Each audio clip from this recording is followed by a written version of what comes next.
everyone for coming. I'm Eliwood S. Gheist, and I am here to read a selection from my very first novel, Bludeye Beach. Just a little bit of history about it. A lot of people here today are either in the book or helped bring the book about. The cover was designed by one of my best friends. I'm going to point her out so she can get embarrassed. Kelsey, who is holding the camera. She has read every single draft of this book. Althea, you've been encouraging me writing for pretty much my whole life. Mom, you've been encouraging me for longer than that. And Tonio, my husband, has also been a really huge part of this book as well. Thank you all. I'm going to read from the beginning. I'm going to try not to read too fast. I've been practicing. So this is the beginning of Bludeye Beach. Prologue. The nightmare of reaching Bludeye Beach was almost worth the idyllic cliffside view. Gorgeous, right? Christopher said, staring out over the town with unearned pride.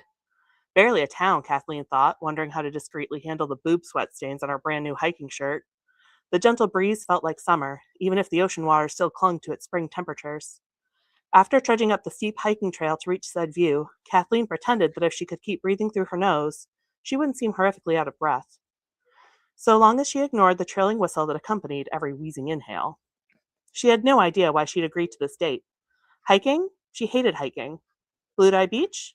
She'd never heard of it until she had to drive 2 hours to the middle of nowhere. Christopher? Well, he'd been fine on their other two far more normal dates. But Kathleen had been single for 40 years and a lot better off than fine. She really didn't need to lower her standards like this. Yeah, so pretty, she monotoned, pulling out her phone. Finally, she was getting a single bar of service. Clearly, her cell phone provider had also never heard of Bludeye Beach. I grew up in Nordenberg, the next city over, Christopher said, hands planted firmly on his hips. Loved coming here on summer break. No matter what kind of rumors there were, no matter what I did, it always welcomed me back. Yeah, Kathleen agreed, distracted. A flood of text messages were finally coming through, her phone vibrating like exclamation points to punctuate each one. She told her friends where she was going with Christopher, another casualty for modern women who date men on the internet. And apparently, they'd had something to say about it. One message from her friend Kelsey jumped out. Oh my God, please tell me you're not letting a stranger take you to Bludeye. What are you doing? Kathleen jumped. Suddenly, Christopher was standing right in front of her, putting his phone over her phone's screen. He wasn't much taller than her, but Kathleen was very aware of the 2-inch difference. Just checking in, she said, straightening her spine. You said you weren't going to be stuck to your phone all day, he coaxed. Sorry. Kathleen slid her phone back into her pocket. Christopher beamed at her, brightening once more. Come on, I think I remember where my favorite hiking trail used to be. He tore past her, bounding towards the forest bordering half of Bludeye Beach. Kathleen trailed after him, her reluctance only growing. Don't fall behind. I've got a surprise you'll die for, Christopher called back to her, vanishing into the trees. The shadows swallowed him easily, as if they'd been waiting for him. Kathleen only waited until they stepped into the cool shade of the pine trees before pulling out her phone again. 3 missed calls, 17 texts. Are you serious? What's Christopher's license number? Hello? Please pick up. Kath, I am not joking. Do you even know how many bodies they find there every year? Kathleen's thumbs hovered over an anxious reply. The signal was already gone. She was left standing on what was barely a path. Christopher had completely bypassed a trailhead marker, following what seemed to be no better than the favored route of local wildlife. He was nowhere in sight. The thick foliage blocked her view from seeing another living soul. She distinctly did not feel alone. Christopher? Her voice was unrecognizable, high and shrill. There was no answer. She took a cautious step forward. The hairs on the back of her neck rose in prickling waves. The sweat on her body cooled rapidly, sending a shiver through her flesh. A low growl from somewhere in the trees. It was guttural, wet, far, far too close. Kathleen swallowed a frightened whimper. Her eyes wildly seesawed over the trees closing in on her, all dizzyingly identical. She held up her phone, ready to call 911, before remembering she'd lost service again. The screen danced in front of her eyes, her hand shaking too badly to use it. I'm leaving, she whispered. Christopher, if this is your idea of a joke... There was another noise, thick and gurgling. Something crashed through the trees, and Kathleen screamed. She stumbled forward blindly, branches tearing at her clothes and skin, the stinging blows unable to break her fevered panic. It wasn't until she shoved through a large bush that she stopped, dazed. Christopher lay in the dirt, blood gushing from the wound in his throat while he tried to speak. His legs jerked. A sickening gurgle slithered from his mouth. Behind Kathleen, a branch snapped. Chapter 1. Welcome to Bludeye Beach. Edie Grayson had never felt more out of place than she did at this exact moment. It wasn't the bus or the station or the parking lot. Those were all categorically normal. Instead, she was facing a challenge that none of her favorite fantasy novels had prepared her for. If Edie were to describe herself, she'd mention her curly brown hair that seemed to dominate first impressions she made, or her favorite feature, her soft brown eyes, but leaning out the heavy glasses. She would maybe describe her height, average, nothing unusual, but probably not her thick build. She liked listening to music and reading the articles in National Geographic. She hated gym class, scary stories, green beans, and movies where the female love interest never got the good lines. She didn't have a lot of friends, but sometimes, in group settings, she had the satisfaction of saying something really funny, usually on purpose. In other words, she was a perfectly average 15-year-old girl. At this moment, she would have given anything to feel average. Instead, all she could feel was a highly specific panic that she wouldn't recognize her father. Sure, other kids didn't know what their father looked like for any number of reasons. But she had met Teddy before. She'd seen pictures of him. She just hadn't seen him in person since she was 6 years old. Those pictures weren't that recent either. She had spent a little time with him when she was a baby before her mom moved back in with Grandma. Ouch. Thinking about Grandma stung a little too much still. Well, at least social anxiety helped to fixate on something other than grief. Edie could instead feel like she was at risk of failing as an estranged daughter. She had to walk out into the parking lot and immediately identify a man with whom she had shared a genetic link but few tangible memories. No doubt public shame and recrimination would follow when she failed. Edie sighed, hitched her backpack a little higher, and picked up her duffel bag. As Grandma said, if she was scared, she might as well do it scared. Leaving the bus terminal wasn't nearly as dramatic as she'd feared.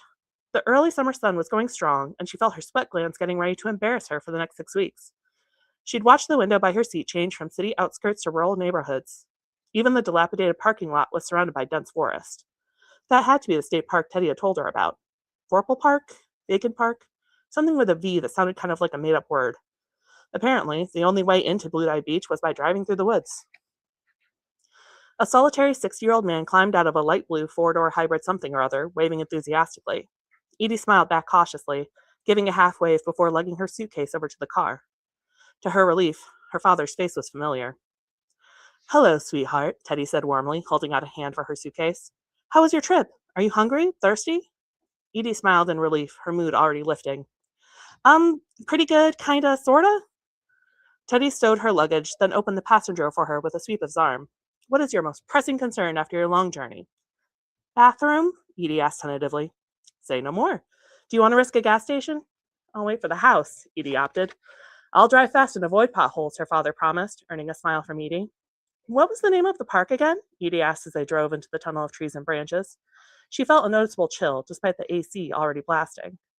"Visra Park, named after one of the founders of Bludeye Beach, Elijah Visra. We credit him with most things in Bludeye, even the infamous Protector's Rules." "The what?" Edie asked, tearing her eyes away from the trees flying past the car. "It's one of the legends this place picked up. I know it must sound sort of strange, but everyone who grew up in Bludeye knows those rules. Never walk home alone at night, never gaze into the mist, always heed the lady in black." "Strange definitely covers it," Edie said with a small grin. "Who's the lady in black?" "Somehow, that was never clarified," Teddy said with a small chuckle. "There's several more, depending on who you ask. And I do try to avoid walking home alone at night. That just seems like good sense." "Is Bludeye Beach really dangerous? I thought this was a little beach town." "It is, but we are next to an ocean, and you can easily lose your way in the dark. You'll just have to be more cautious of uneven roads and muggers around here." "Got it. I'll try to avoid breaking my neck." They were well into the forest now, and the rows of trees rushed by either side of the car, stretching back until they vanished into the darkened shadows. "So, you grew up here?" "Indeed I did," Teddy said, a note of pride in his voice. "I'll be taking you to your ancestral home. Your great-grandparents had a decently sized farm back in the day. Sadly, most of my parents sold most of the property, but it's still the original house." "They were farmers, not fishermen? But they live so close to the ocean." In the car window, she could faintly see her own reflection, her breath whispering up the glass. A ghost of her own face raced through the forest alongside her. Teddy took a small bend, and a peculiar tree caught Edie's attention. It dwarfed the others around it, standing about 10 feet back from the road. She only saw it for an instant, but it looked like someone had carved an eye into its trunk. "I'm sure there's a fisherman or two in the family line, and I do have some vague memories of my papa spending his Sundays on the beach with a rod and line," Teddy said. "But no, my side of the family is more earthy than watery." Guess someone in town had to wrangle produce. Edie was still thinking about the eye and lost the thread of conversation. An awkward lull fell over them until Teddy cleared his throat. So, is there anything in particular you want to do this summer? The tourist season is just starting up, so there's always something going on. Are you interested in swimming, sailing, rock climbing, anything like that? I was kind of hoping to find a job. Do you think any place will be hiring? How very entrepreneuring of you. Actually, your cousin Kelly might be looking for help at her store. Edie sat up a little straighter in her seat. Really? She lives in town? And my aunt and uncle? Teddy's smile seemed to get a little more forced. That was interesting, Edie thought. Was there family drama she might get to learn about? I'm sure I can arrange a visit with my sister. As for your uncle, well, that might not be the best idea. It wasn't the most civil of divorces. That's okay. I'm just curious about your side of the family. My friend Jade back home, her parents got divorced a couple years ago when she was 10, and it was a really bad scene. It's probably for the best that you and Mom never got married. Teddy winced, and Edie bit her lip, an anxious twinge in her chest. I'm sorry, she added quickly. No, nothing to apologize for, Teddy said. If you have any questions, I hope you know you can talk to me. I was thrilled when you asked about this visit in the first place. This is a good opportunity for us to get to know each other better. Yeah, Edie agreed with a smile. Her cheeks still burned with embarrassment, but even at 15, she was very experienced at authoring an awkward silence. Do you want to? Ask anything about Emily and I, that is? She said you guys broke up because you're gay, Edie blurted out. She clapped her hand over her mouth, the mild warmth of embarrassment flaring into full body combustion. Teddy burst out laughing. That's a relief. I wasn't sure if I'd have to come out to you. I'm sorry, Edie said, pressing her hands against her burning cheeks. I do that a lot, just sort of speaking without thinking. I asked Mom a while ago why you guys weren't together, and that's what she said, that you were, that you... Gay isn't a swear word, Edie, Teddy said, not unkindly. No, I know. I don't know what word you like to use, though, since you're pretty old, and she slapped a hand back over her mouth while Teddy laughed. Thank goodness I don't have to tell you I'm old either, Teddy patted her knee. It's fine, Edie. I'm very comfortable as an aging gay man. I'm so sorry, Edie moaned, covering her face with both hands. Mom yells at me for stuff like that all the time. Emily has been known to be a bit blunt herself. When we were working together at the pharmaceutical lab, she never minced words.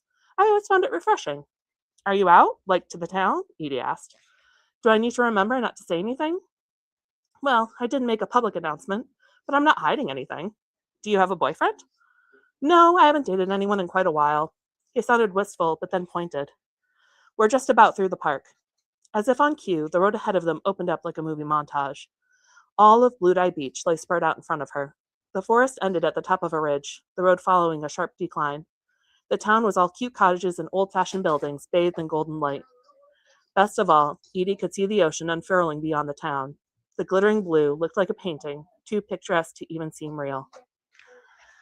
And that's where we're going to end for today. Thank you all so much. If you're interested, I have some copies here. We have digital copies online. And if you have any questions, I'm going to be here. Thank you all. Thank you. There's a lot of familiar faces here. Thank you, everybody, for